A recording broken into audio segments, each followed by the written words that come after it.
Assalamualaikum warahmatullahi wabarakatuh. Sugeng enjing bocah-bocah. Pripun kabare ing dinten menika? Rak nggih tasih kuat poso nggih? Mugi-mugi Allah nambahi keberkahan lan kesainan anggenipun sinau. Bocah-bocah, ing dinten menika awake dhewe arep baleni malih nyinaoni babagan tembung pitakon.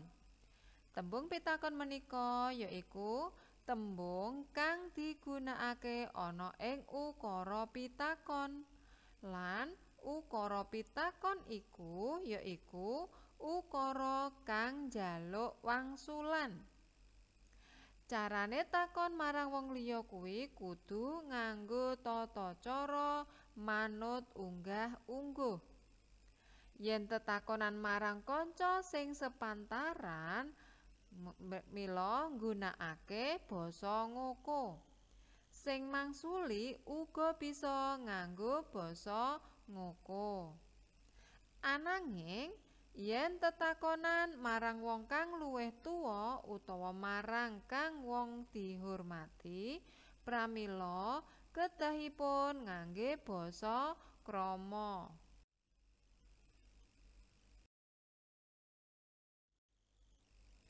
Monggo dieling-eling malih nggih bocah-bocah babagan tembung pitakon lan unggah-ungguh tetakonan. Tembung pitakon kang nganggo basa ngoko yaiku ana sapa, apa, ing endi, kepiye utawa kepriye, kapan, pira. Lan tembung pitakon kang nganggo basa krama yaiku sinten, menapa, wonten pundi, kepripun utawi kados pundi, kala menapa, lan pinten. Nah, saka tembung pitakon menika bocah-bocah saged migunakake kanggo tetakonan marang wong liya miturut tata cara unggah-ungguhing tetakonan.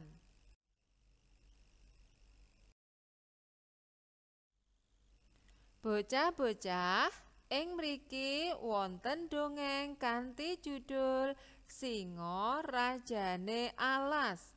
Monggo dipun simak rumiyin nggih.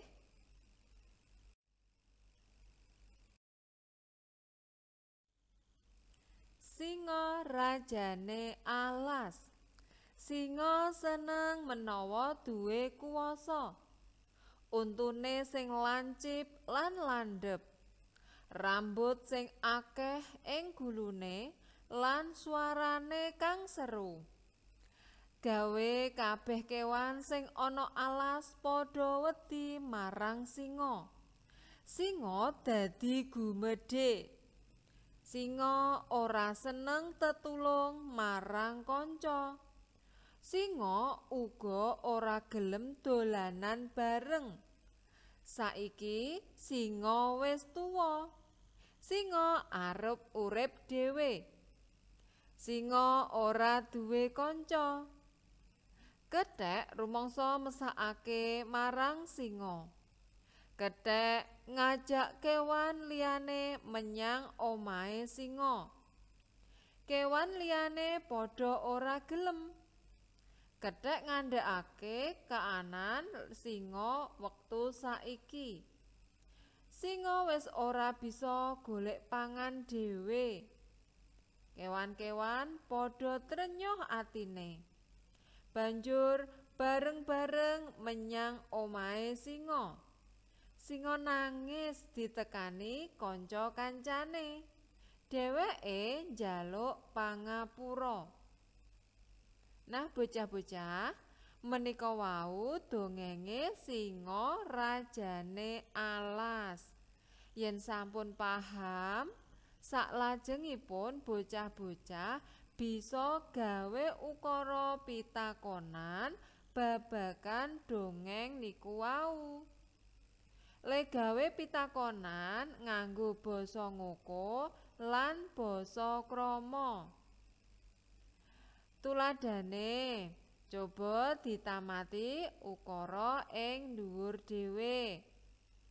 Ana ing wacan wau kalimat ing dhuwur dhewe ana judul Singa Rajane Alas.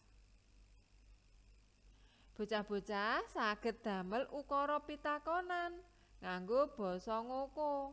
Basa ngokone yaiku apa judule dongeng ing wacan iku? Yen dikramake dados menapa irah-irahane dongeng wonten ing wacan menika? Yo, irah-irahan menika judul.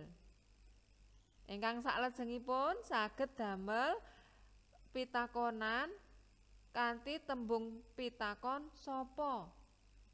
Contone, sapa sing diceritakake ana ing dongeng? Yen dikramakake, sinten ingkang diceriosake wonten ing saklebetipun dongeng? Lan sapanunggalane.